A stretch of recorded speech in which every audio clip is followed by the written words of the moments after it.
Hello and welcome to What's a Preacher to Do?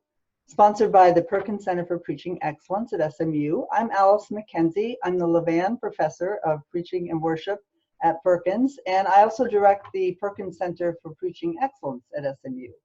And in this series of short interviews, we are going to be consulting with scholars from a variety of disciplines, and we're asking them to offer some insights into how preachers can bring God's good news to individuals and communities in the all these struggles and conflicts that have surfaced in light of the coronavirus crisis.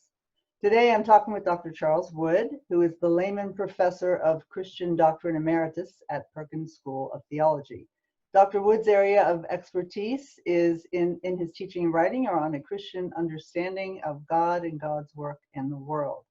And Dr. Wood, I have to say that your clear, concise theological writing has been very helpful to me as I've sought to communicate through teaching and preaching. And I want to thank you for being our guest today. And I just have one easy little question for you. And that is, what is one key insight from your work that you think would be helpful to preachers as they prepare their sermons during these difficult times? Well, thank you, Alyce, and thank you for that easy question. Yeah, I thought you'd appreciate that. Sure enough. Well, my thoughts naturally turn to the doctrine of providence, perhaps because I was preoccupied with it really for more years than I care to remember while I was at Perkins. I taught a seminar on the doctrine of providence several times over the years, often, as it turned out, during a time of catastrophe. Once it was the bombing of the federal building in Oklahoma City. Once it was the events of 9/11. I almost got to the point where I was afraid to teach the course for fear that it would incite some new catastrophe for us to deal with, because that inevitably became a subject of conversation during the course, actual raw material for us to think about. The doctrine of providence, as I understand it, is an attempt to answer the question, how are we to understand theologically what goes on? How is God related to what's going on? And I think that question arises naturally now in the minds of a lot of people, inside and outside the churches. Now, for centuries, the first thing that Christians would ask themselves about something like the current pandemic was, why is God visiting this disaster upon us? Why is God doing this to us? That strikes me that question could actually be useful if it leads to some earnest self-examination and some attempt at correction. We human beings often do bear some responsibility for what's come about, or sometimes how things mushroom from a small problem into a larger one. Think about the destruction associated with Hurricane Katrina, for example. We may be accustomed to talking about that as a natural disaster, but it was far more than a natural disaster. It was in large part, a humanly made disaster. We abetted the problem in so many ways.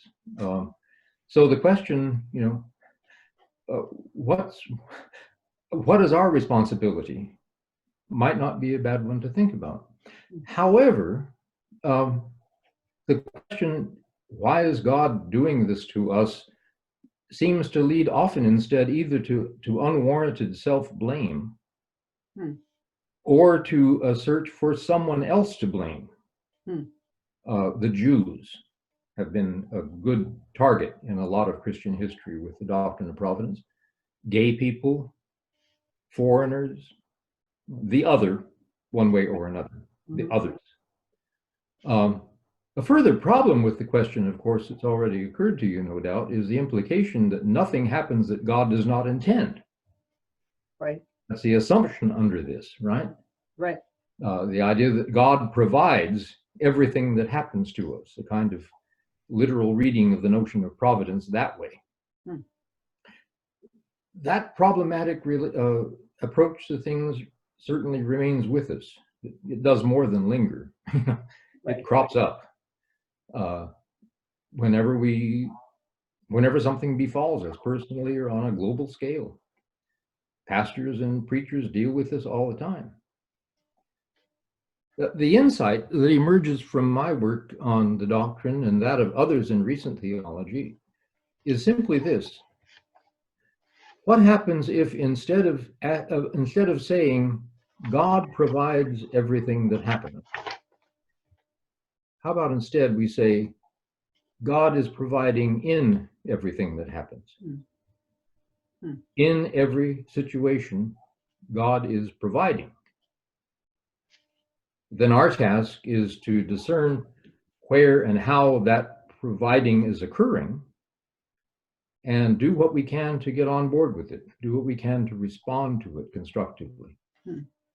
I think some meditation on that approach might be helpful to preachers and all of us in these times. I appreciate, Dr. Wood, your spending time with us and your words of wisdom for preachers who are engaged in this high and holy task of bringing Indeed. some good news to a difficult situation.